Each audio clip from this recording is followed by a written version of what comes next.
Hi, everyone. Welcome to the fourth episode of our Trustcast. Today, we're going to talk about security testing, pen testing, and subscription to pen testing. I have here Dave van der Zee. He's Information Security Officer. He has his own company, AO Security Partners, and he also works as Information Security Officer for different companies. Yes, Welcome. that's correct. Thank you so much for being here. And I have my colleague Alex van Wijk. He is an ethical hacker at Securance. Yes, Thank you so Alessandro. much for being here and helping me and supporting me morally. Yes, thank you for having me. The first question that I have, as I already said, you work as an information security officer for different organizations. How does that look like? How does that work? Well, that's highly complex, actually. I have approximately 4 clients at the same time, which means that I divide my week up into several days that I work for a company, and then the next day I work for a different company. But meanwhile, whilst I do that, they also call me on other days that I'm not planned for them, essentially. Okay. So I have a planning of 4 weeks to make sure that I join their companies in the office, on site, but also remote. So essentially, every day I have 2 or 3 office days, and sometimes I work at home.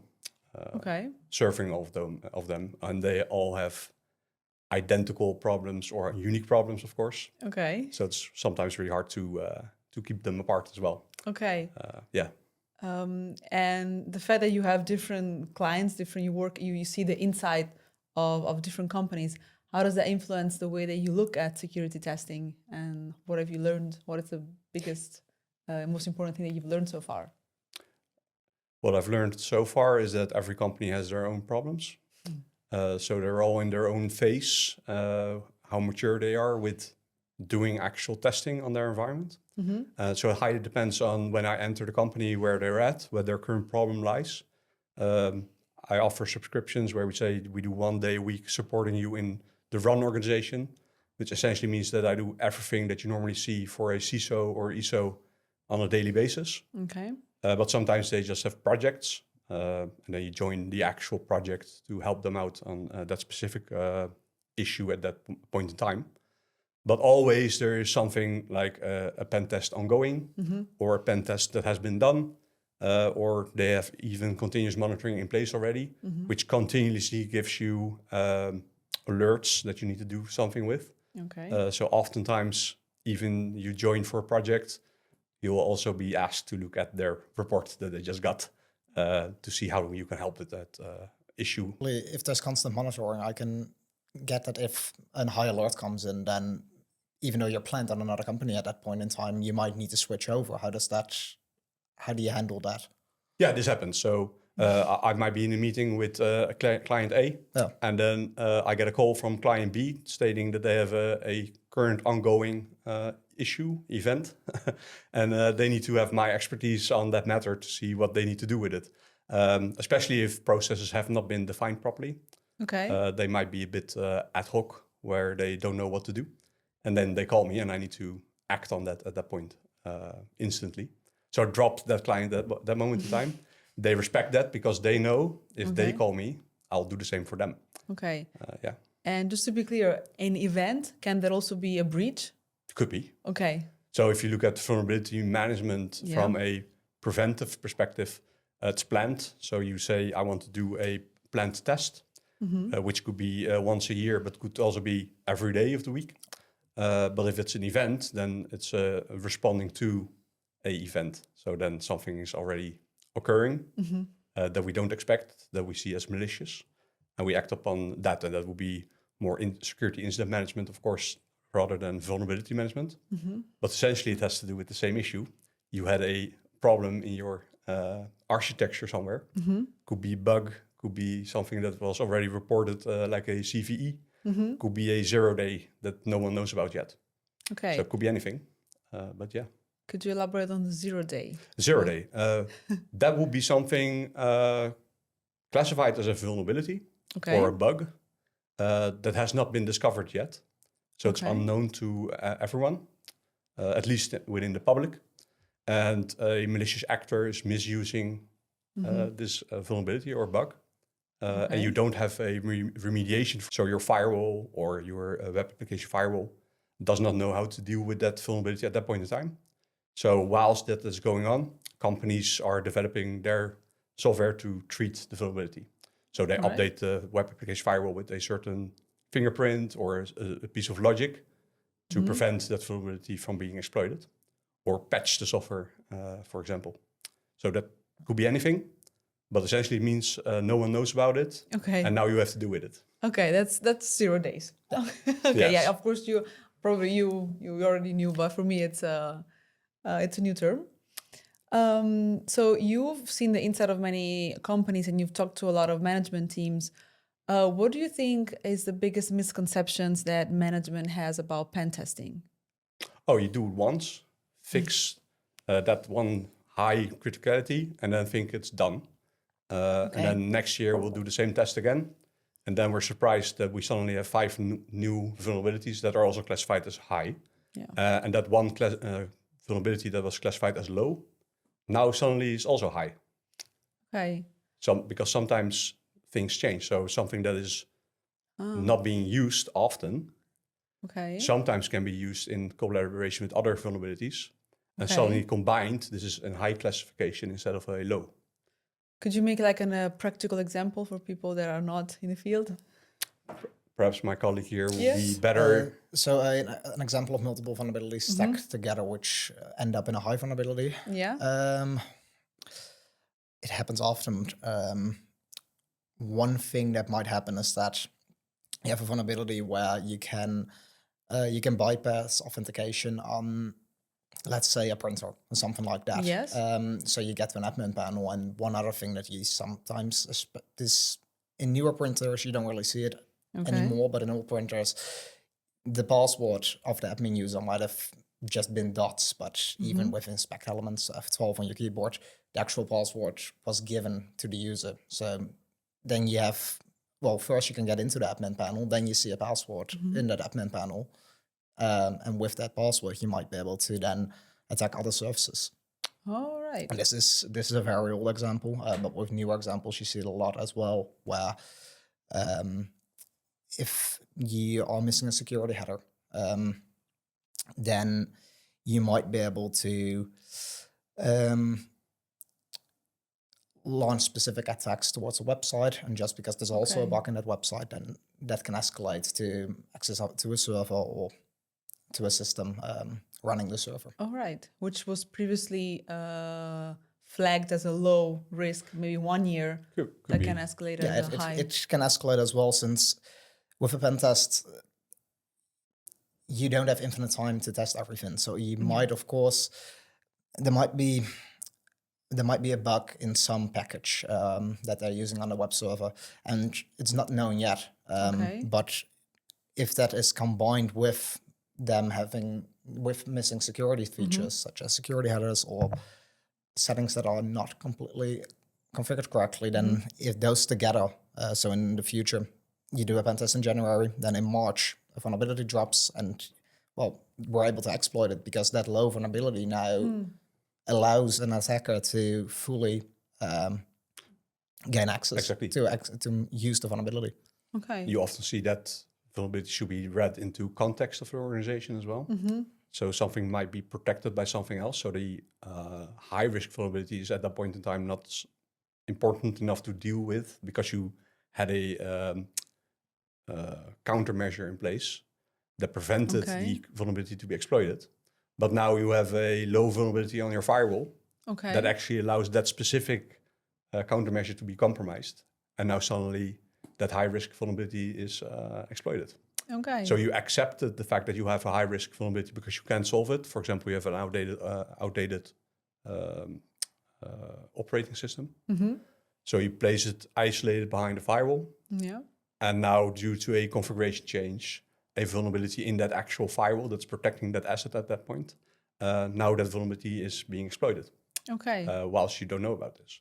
So if you do pen test only once a year, you won't find this because it's protected. But a month later, a firewall engineer makes a change on the firewall, and now suddenly that asset is exposed, And you only know about it if you do a continuous test on your environment instead of a once a year exercise. Yes. So my question about what do you think about this approach? I think it's already been answered. What do you think about the approach that people just do it once a year and then think it's done and they're safe? Yeah, it would be equivalent of eating an apple a year and stating I eat healthy. See, those kind of examples are really coming through to me. Right. So you have to use metaphors. That metaphor would be similar to that case. Yeah, you do a healthy thing once a year and then think you're healthy for the rest of your life. Okay. Of course, that's not the case. Conditions change, the world changes. Yeah, how often should you do it? Because how often does an IT environment change? That highly depends on your environment. So it depends a bit on what kind of business you're running. So, for example, you have a web shop, then it's highly important to at least test your web shop. Yeah. But if you just have an office where you have like 10 laptops and a printer, but you only have an internet connection to use the internet, then doing a pen test on a weekly basis on your office environment would be futile, essentially. But that web shop, you might want to test that after every change, for example. Every major change would be a reason to do a test. Testing it weekly, monthly, could be a concern. For example, big web shops, they lose a lot of revenue if they're down. Yeah. They lose a lot of revenue if the website's not available, due whatever reason. So if you don't test the website for availability and vulnerabilities, the website eventually might go down and it will cost you a lot of money. Yes. So depending on the context in what kind of business you're running, also dictates a bit how many times you need to test it. Okay, fair enough. So we do it based on risk. So you do a risk assessment on what happens if we don't do this. What will it cost me? What will it benefit me? What will it earn me eventually? Yeah. So you balance security and the cost of doing the actual things that you need to do.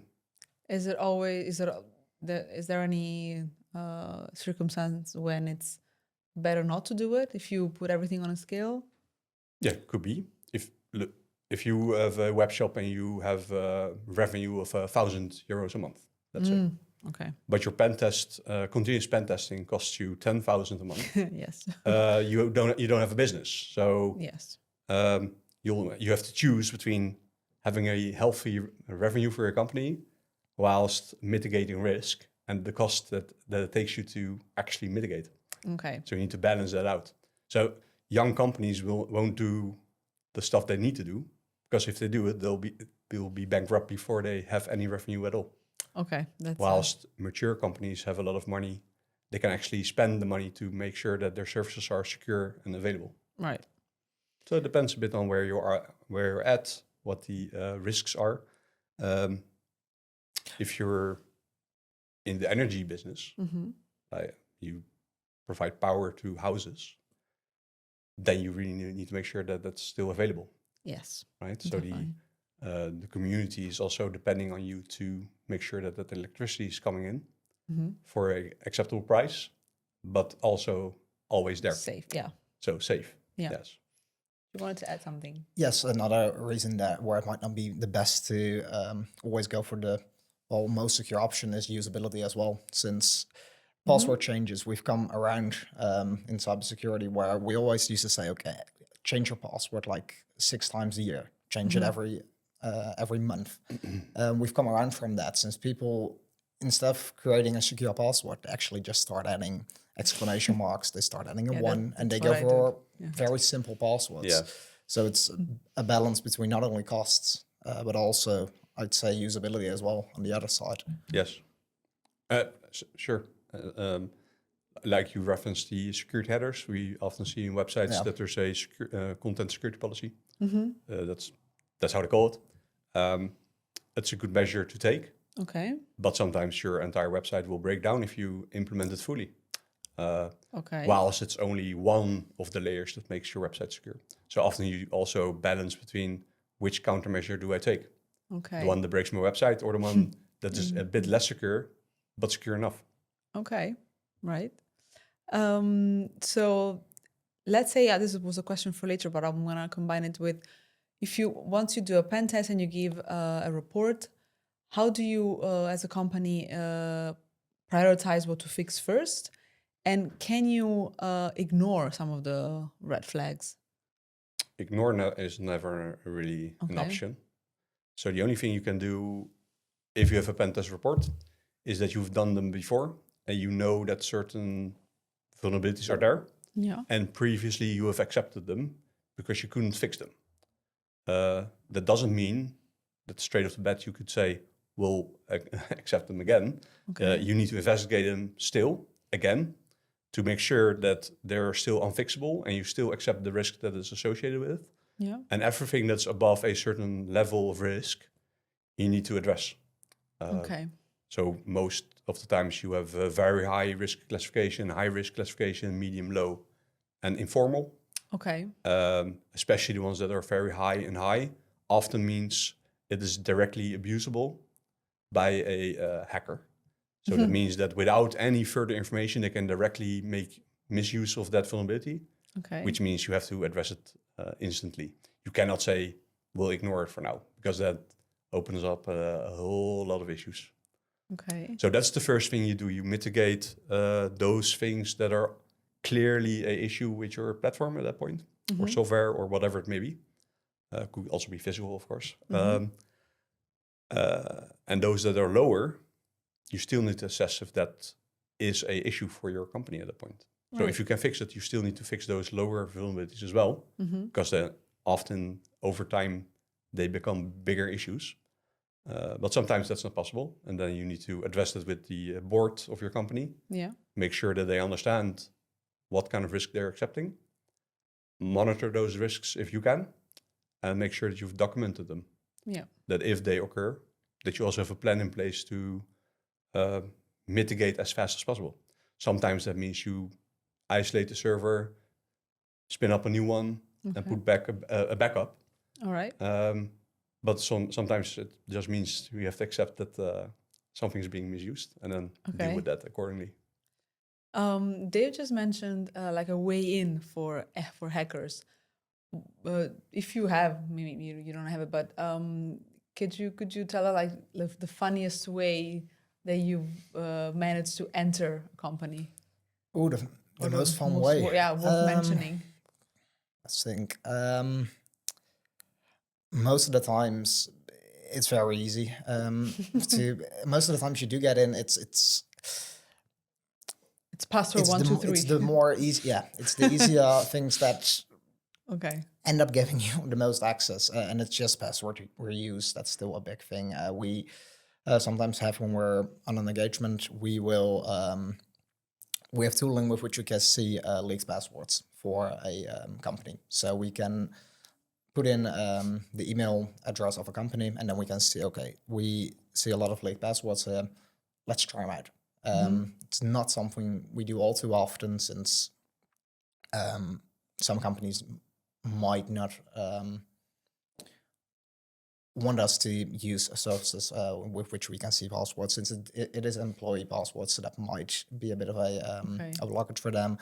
And it also differs a lot for web application.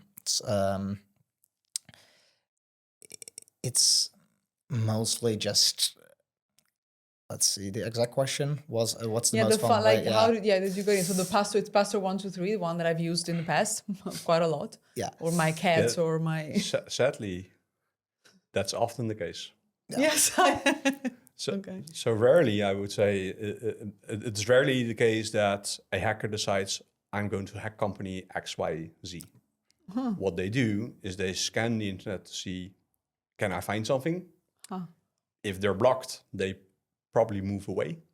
But once they see a vulnerability that is classified as a medium or high, they will get curious to see, okay, how can I misuse this vulnerability?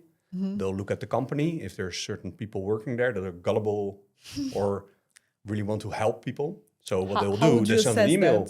How do you assess if a person is gullible? Well, they send an email. Okay. Asking for help. Pretending to be someone else within the company or being part of the IT support team.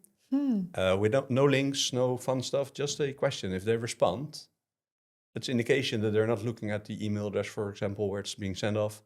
They just respond to a person they don't know. And then they move forward. They send a phishing link. They send an attachment. You open the attachment. You provide your password and your MFA. Okay. And they're in. Okay.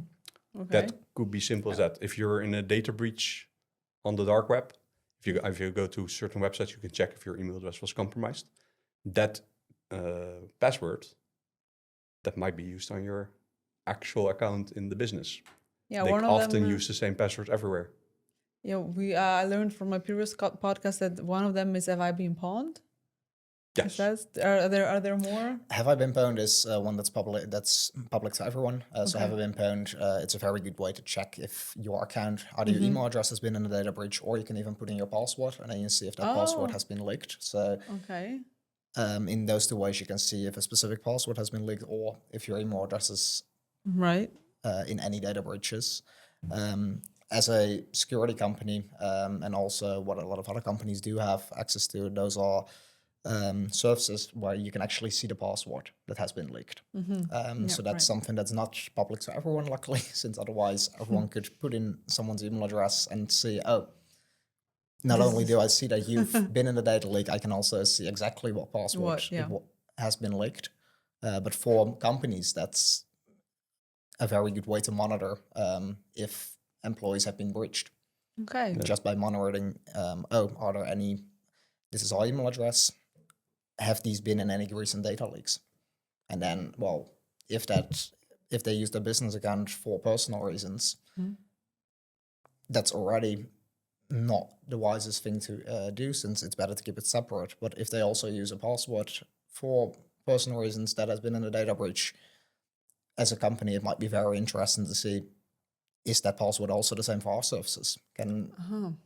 Have we actually been punched through a data breach of a personal service? Yeah. Right. Okay. That's sadly scary. This is the case. Yes. Which is why we use all sorts of countermeasures for that, providing password managers, ensuring that they have unique passwords for everything. But you can't help people being people. Well, yeah, well, they try to make things convenient for them. Yeah. And the most convenient thing to do is use a complex password, they think. And if it's complex enough, they think, oh, I can use this for everything. But once it's breached on one platform, you're breached everywhere, essentially. Okay. Right. So you might as well use password 1, 2, 3, and then instead of like complicated password for all of them. It's better to use like simple passwords. No, you always need to have complex passwords. Also different complex password for every. Each site, every account, a different password and complex. Okay. I'd rather have a long password without numbers and special characters even. Sometimes as they're long mandatory. As it's long. Yeah, I know. But I'd rather have a long one without than a short one with. So sometimes you see do minimum 8 characters with special characters, and then you get a welcome, #1. That is not secure. But if it's welcome to my company in February as a sentence, okay. The chances that is being reached is really small, because the length of the password is more important than the complexity. I did not know that. Okay. Yeah, another way is just instead of passwords, passphrases, which is pretty much the same thing. Welcome to my company in February will be rather long. Yeah. They might not even accept that length. So a lot of password generators, you can also generate, it has a combination of words, just creates for you, sometimes with dashes in between. Yeah. That's already a pretty secure way to protect your account. It's a lot better than a short password. Exactly. But then the only way to remember that is to have like a password manager, right? Because no one can remember. This is preferred. So you have one strong password with multi-factor authentication on your password manager. And then within the password manager, you have complex passwords that you don't even remember. Yeah. Or unable to remember them. All right. Of 12, 14 characters or something like that, which can be in all forms or sorts. Doesn't really matter, as long as they're long. Okay. And preferred complex. Okay. Yeah. Noted. I want to go back to your experience between with working with different companies. Do you have an example of a company that used to have that approach that we talked about, and then they switched to a continuous pen testing? And have you seen some changes? Could you talk about that if you have an example? without naming names? the company, yes, of course. So many companies that I work for, eventually, I first want to go to the point in time where we have shut down the water. So you first make sure that everything is not getting worse. Yes. Then you clean up. And once you're in a stable position to say, okay, we've done our best practices, then we say we're going to do continuous monitoring. Because if you do continuous monitoring before you do a cleanup, you get swamped with alerts, swamped with high vulnerability things that you need to solve. That would be solved if you've done best practice. Okay. So as an example, if you run a vulnerability scan without best practices, you probably have like thousands of findings on 40 servers. Whilst if you do best practices for Azure, for Microsoft, and make sure that conditional access is in place, that the hardening of the servers are done, unnecessary services are shut down, the amount of vulnerabilities that you actually need to focus on that are harder to fix are smaller, but more complex. But if you do that thing first, the vulnerability scan, you get swamped with all those unimportant stuff before you get to the good stuff where you really need to focus on stuff that has been fixed by just hardening a server or a endpoint or anything like that. So what I do normally is I do assessment. Where are you at that point in time? Do we need to do best practices first? Once they're stable and predictable, then we start doing continuous monitoring. Okay. And after a year, half a year, something like that, I do a first test to see where we're at, to see what's coming up. Okay. Yeah. And have you received any feedback from people inside the company where have you seen like a switch in their approach or in their attitude to pen testing once they've seen how efficient it is? Yes. So once they get used to getting high risk vulnerabilities, often they are like, oh, I need to fix this. We're in trouble. But once you do this continuously, they get a constant feed of, you've changed something. Now we have a vulnerability. We need to fix it, assess it, and do something with it, remediate, accept it, whatever. So they get in a certain flow of working with vulnerabilities, and they get used to that. And then they are more in control. Because if you do continuous monitoring, you might have one or two vulnerabilities that you need to take care of. Right. If you do it once every so often, you might get 20. Okay. So it's better to have one or two each month or each week than having 20 once a year.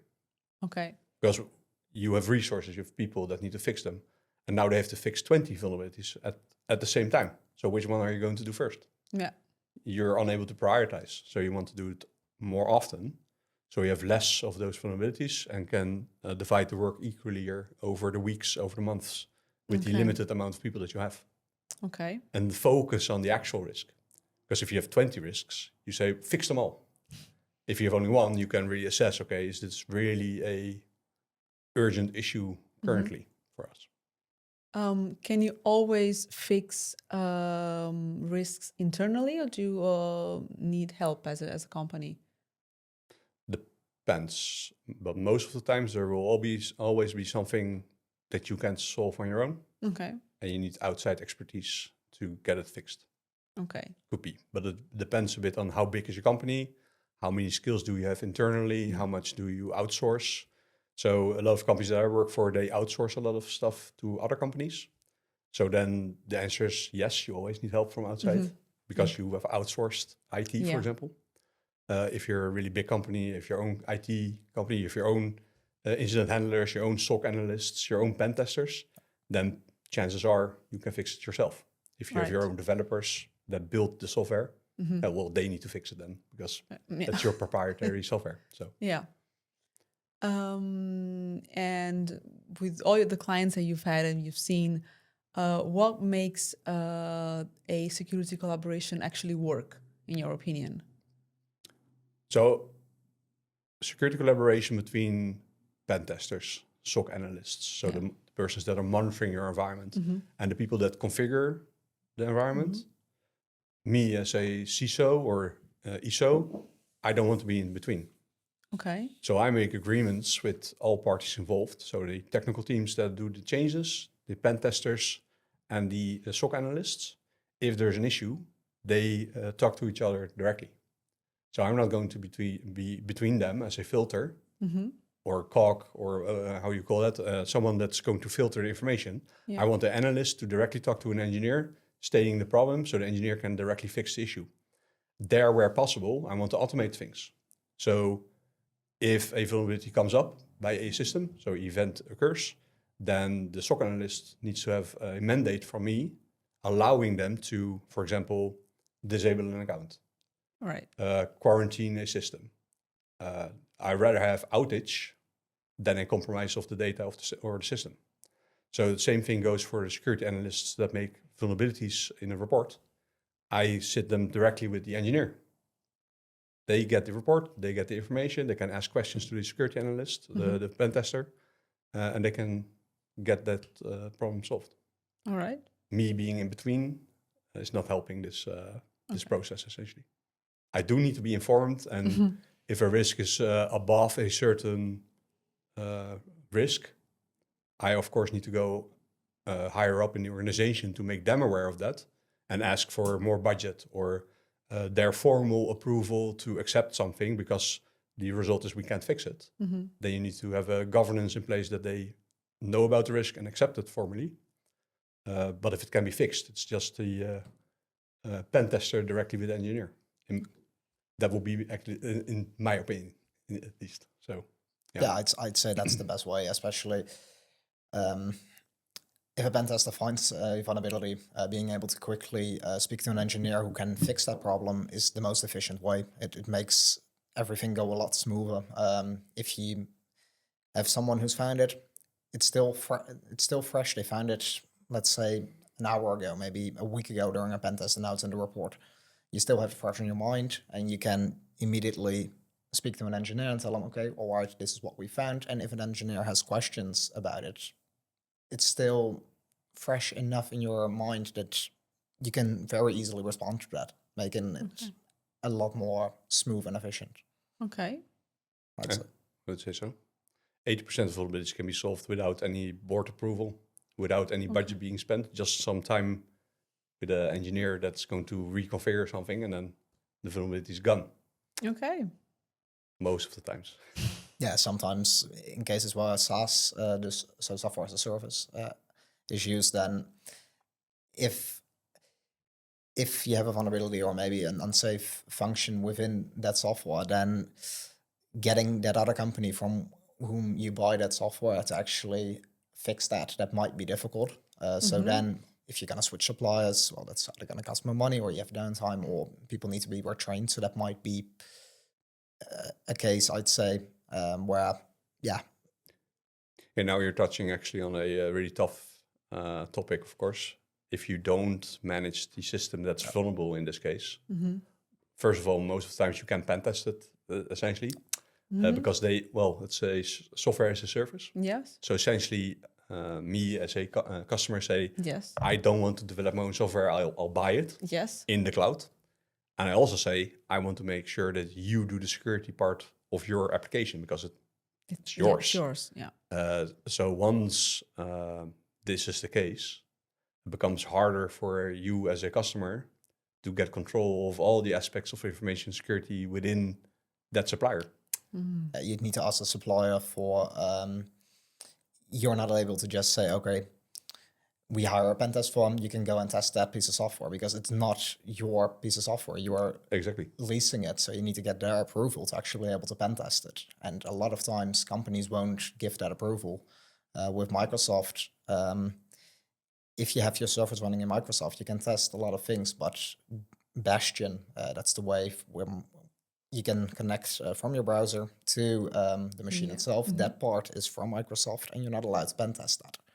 The servers, all right, you have those are your own, fair enough. Exactly. So your supplier agreements, you have agreements on that they do that for you. Yeah. You ask, for example, if there's vulnerabilities, we like you to send the management summary report of that pen test to us as well. So we see that you've actually done it and see what the vulnerabilities are. Yeah. But sometimes suppliers don't want to do that even. So then the question becomes, do you want to have a contract with that supplier as well? But supplier management could be a bigger challenge in regards to vulnerability management. Okay. Depending on how far do you want to go in knowing what is actually going on in that platform. Okay. And how do you solve it? Well, ideally, they share everything. So you ask for their pentest reports, you ask for their ISO certification and the actual audit report of that ISO audit, or if they have ISAE 3402 type 2, you ask for that report. But even still then, that might leave a gap where you don't know how they do certain things. So normally you would ask, if it's really important, can you show me how you develop the software? So how do you work with the software? How do you develop it? What stage do you go to before something goes to life? How do you do your changes? So it could be highly complex if a application is really important for you as a business. So if it's critical, you might want to go quite far in understanding how they offer this solution to you and what they don't and do, especially in regards to vulnerabilities. Yeah. And what if you hit a wall? Well, then the decision comes, is this the right company for us? Okay. Also, if that changes over time. Yeah. So under NIS 2, cyberbeveiligingswet, currently in the Dutch being developed, this is a really important part as well. Okay. You might even check the supplier of the supplier in some cases. But sometimes they don't. So you have a supplier that offers software to you, but they run that stuff on AWS or some other cloud provider that you don't even heard of. So you want to know as well, where is the data going with their suppliers? Okay. It could go quite far and extensive. And there have been breaches where, supply chain attacks where open source packages even, if that's a very important package and someone manages to slip in a backdoor, that can be a major compromise. But at that time, are you really going to monitor every open source package that may be used in a product that is used by a company with whom you work? Because that's impossible. That's way too much effort just for maybe one software piece. So you need to put a line somewhere. But I think that's you balance security and operability and the costs associated. Because if you're gonna pen test all your suppliers and all their sub suppliers, at some point you're running out of money. Or resources or people to actually monitor it. Because if you do it once, then you do it next year as well, or next month as well. You're not going to do it once, because if you do it once, then probably it's not that important. Okay. Because over time, for them, this will change as well. Okay. So if my vulnerabilities change, theirs will change as well. Okay. So you've talked a lot about breaches and getting in inside a company. Now I really wanted to ask, what is your opinion? What have you heard about what happened with Odido?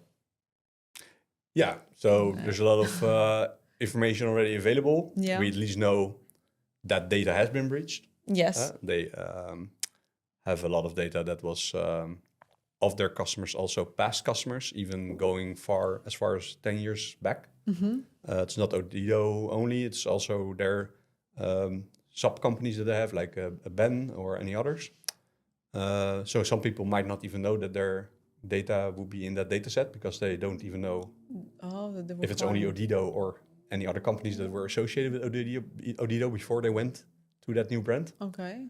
And on point to what happened, that would be a bit hard to discuss, because not all details have been made public. Okay. At least what we know right now would be that a support employee, from a subcontractor of theirs, was essentially social engineered in giving access to a system. So they were, I think what I remember from the media is that they got called by an IT support employee, or at least stated that it was an IT support employee. And that person was able to gain access to their Salesforce environment, which holds all the CRM data, so the customer relation management database. And in that way got access to all the information that Odido stores about all their current and past customers. So that would be a classic social engineering feature that they misused. Yes, the thing with Salesforce as well, and that's there's still a lot of things that are unknown. One thing that I was surprised by is that Since currently we think it's a support employee that got breached, the database that got leaked, that the adversaries managed to get their hands on, it surprised me that they were able to pull that much data in, well, quite a few requests. Odido, if I'm correct, they even released a statement where they said that it wasn't, they didn't scrape it. They didn't just go from account to account to account and then get all that data manually. So they didn't go to 6 million pages and just get everything. Yeah. There seems to have been some kind of functionality to export a large, the whole data set in one move. One thing I saw that they did, like 200 gigs or something. Data. Apparently with Salesforce, I don't know if this is still a thing with Salesforce, but last year, October 2025, you could link a plugin to Salesforce, and that plugin is a data handler plugin. Yeah. And well, that can access enormous amounts of data. So per table, just pull everything in, export it even. So that's one thing where with Salesforce having had these breaches before, I was quite surprised to see that it's still possible to just export that much data from apparently a support account, not even the highest admin level account, you'd say, but still got exported. So I am curious to see if it ever comes out how they managed to do that exactly. But that's the tough part, is that Odido doesn't develop Salesforce. Odido just rents. Yeah. No, of course, but to be able to use it, you needed credentials or gain access at some point.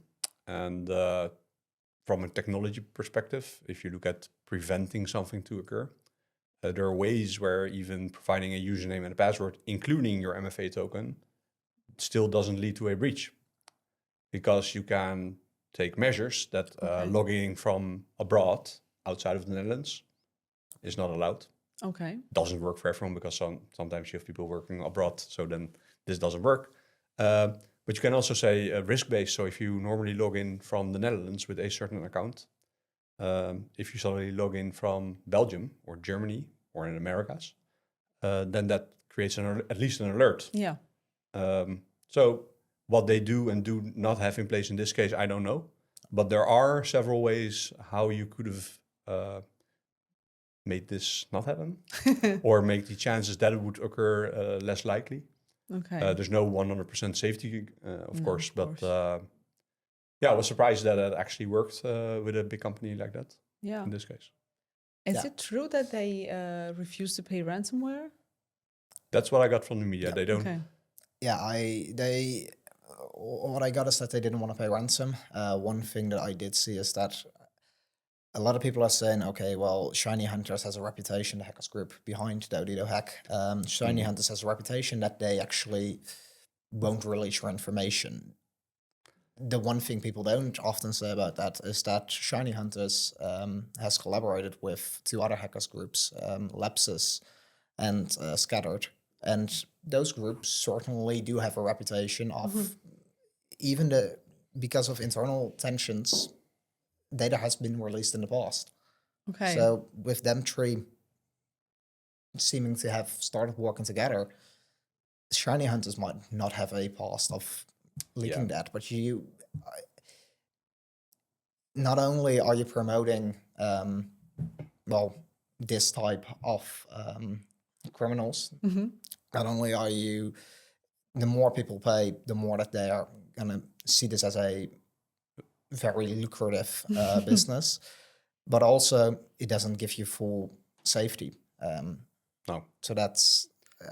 In my security awareness, I often call this a business model. They have a business model. Yeah, they're a company. A support desk. They have people working for them doing certain things. Their service desk is often more professional than certain IT help desks that I we encounter talked in the about past. it at our first podcast. They're nice. Really they'll help you. Surprised me. Yeah. So I'm not surprised if they even hold you up to an SLA, service level agreement, on how fast they respond to your Did you get a survey? emails. How did you find your experience? Yeah. Oh, we laugh. It's not funny, actually. They have a business model that's deemed illegal, But as long as customers are paying, well, essentially Odido became a customer. If they paid, they made their business model work. Yeah. So paying is actually fueling their business model. Yeah. Not paying is making them go bankrupt. If all hacker groups go bankrupt because nobody pays, then the risk of being caught is not worth it anymore because you're not making enough money with it. That's a very interesting take. Yeah. Well, yes, that's how it works. If something is illegal, doesn't mean you can do it. If it only leads to a fine, if you do something illegal, if the money that you get from doing something illegal is higher than the fine that you get, you still have a healthy business model. Yes. But that's only true if everyone is paying. So if you stop paying, eventually it should cease. Then you're left with the people that just want to create havoc. Yeah. So your advice would be, regardless of damage was been done already, and if you pay, they could still release it, and then you have twice the damage. So the data is released, and you have paid money which you bought nothing. Essentially you bought air. Okay, so your advice is never to pay. Yes, essentially. In many cases, yes. Okay. I can imagine that in certain scenarios, maybe with things like ransomware, there's a reason that with ransomware they really like to go for hospitals. That's because a hospital, for them, it's worth paying the ransomware amount to get their systems back online, since, well, lives are at stake. So for them, it's worth paying that, and that's why hospitals are very popular to ransomware groups. Yeah.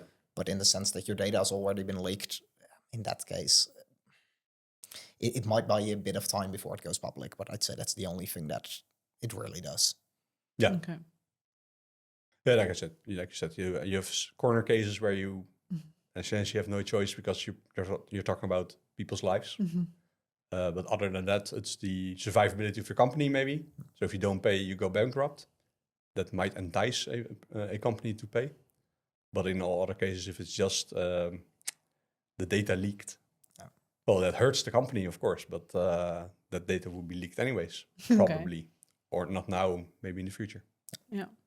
Okay. It is true that how later they release the data, who better it is. Because if you leak data that's 10 years old, then probably it's not relevant anymore for a lot of people. Yeah, passports have been acquired. Yeah. So that as well, that helps. Right. But it might still leak out, and that just depends on the data set as well. And yeah, it's impossible to say when it will leak out, because it might leak out in a month. It might never leak out. But bottom line, you have zero guarantee. So yeah. Okay, noted. I think this is all we could say about this without any further information of the actual circumstances of Odido and this group. But yeah. Okay. And after a company receives a pen test report, what do you think that the biggest mistake is that they might do? The biggest mistake will be, I think, thinking that if they fix the issues that are in that report, that now everything is good and they're safe. Okay. So the report goes into a drawer. They fixed everything that was on the list, but they didn't register them. So they just did something, fix it, and now they think they're safe. And this is not true, because the first change that you have, the first software update that specific system gets, that vulnerability might just as well be back. All right. So you fix something, and then one engineer forgets that he needed to implement the fix after his change, and then the vulnerability is back. So if you do it as a one-off, that's your biggest problem. All right. Because now you only had a single report. No one is aware of this. So the board thinks we're good, and they think they're safe. And then 6 months later, you're hacked. Okay. Right. So doing this once a year is not sufficient. Okay. Every major change that you do on a platform should have some form of a test to see if you are still secure. Yeah, a vulnerability slips in. It managed to slip in once, and things with cross-site scripting. what we see is that we report that we have found cross-site scripting in a couple places in the web application. They fix those places, but their development hasn't changed since then. So the next time they're going to build a new function, again, there's a cross-site scripting vulnerability in there because nothing changed in how they developed. They just patched it because, exactly, that wasn't, we needed to change that. And then, So if you do a weekly or monthly test, it will come up every month. And then at some point, me as an information security officer or the manager of that team will say, well, why are we still getting these same results from the vulnerability test? Why is there cross-site scripting vulnerability again? That's some reason for them to change the way that they work. Yeah. They know that if they don't do proper secure coding, they'll constantly have additional work. Yeah. Every time they release something, they push something, it gets thrown back. They need to do additional work to make it secure. So at some point, the engineer will change the way he's doing stuff and make sure that he always has secure code, because it will always come up. Ideally, it's being tested even before deployed if certain things are actually in place. Okay. So then the code comes back saying, this is not secure. This has cross-site scripting in it, whatever. So vulnerability management can even be done within the deployment phases of the software development lifecycle. Okay. And I think I have one last question I'd like to ask both of you. If a company says, I don't need continuous testing, what would you ask them? Not tell them, but ask them. What would I ask them if they say no to obliterate, don't do it? Yeah, that we don't need it. I'd say team size and also how large is the company? It's something you touched on before. If it's a very young startup, spending half of your total revenue on continuous testing while you're wanting to grow, well, you could have also hired a developer for that maybe. And then if it's only a very young company, 1 or 2 people, there might just not be capital to go for continuous testing. Yeah. And that's understandable. Could be. But what if so you want to know why they don't want to do this, right? So you need to go to the core of the question. Okay. Why would I offer to do vulnerability management in the first place? Yeah. And why are they saying no? So they might have several reasons. So if they don't see the actual risk, so ignore the risk at all, then we have essentially an issue. Because then if I can convince them that something is an actual risk, and them at least recognize the risk, then we have a problem. As long as they recognize there's a risk, but they choose not to do it because they have insufficient people to actually solve the issues. They don't have the budget. They don't care if they go bankrupt because they're a startup and day one, right? They might have good reasons not to do it. But if they can't recognize the issue and then can't formalize a proper response on why they accept the risk of not doing it, then I essentially either try to convince them more or I need to walk away, because at some point, this is going to be my responsibility as well. Okay. So even if they actually accept the risk, I might still walk away, because then I say, well, I understand that you accepted this risk, but you do have a lot of money. You're simply not willing to mitigate due to other priorities, could be. But if subsequently this company is being hacked, it's going to be my name in there as well. It's not just company XYZ is hacked. My community, the people that I work with, for example, you know me now, you know where I work. If they are hacked, he knows, oh, wait, Dave works there. How come? What did you do? What didn't you do? So it's a blemish on my part. It's as reputation. Well. Yeah, I get reputation losses as well. Okay. Especially as an external consultant. All right, clear. So I need to create clear boundaries then as well. Okay.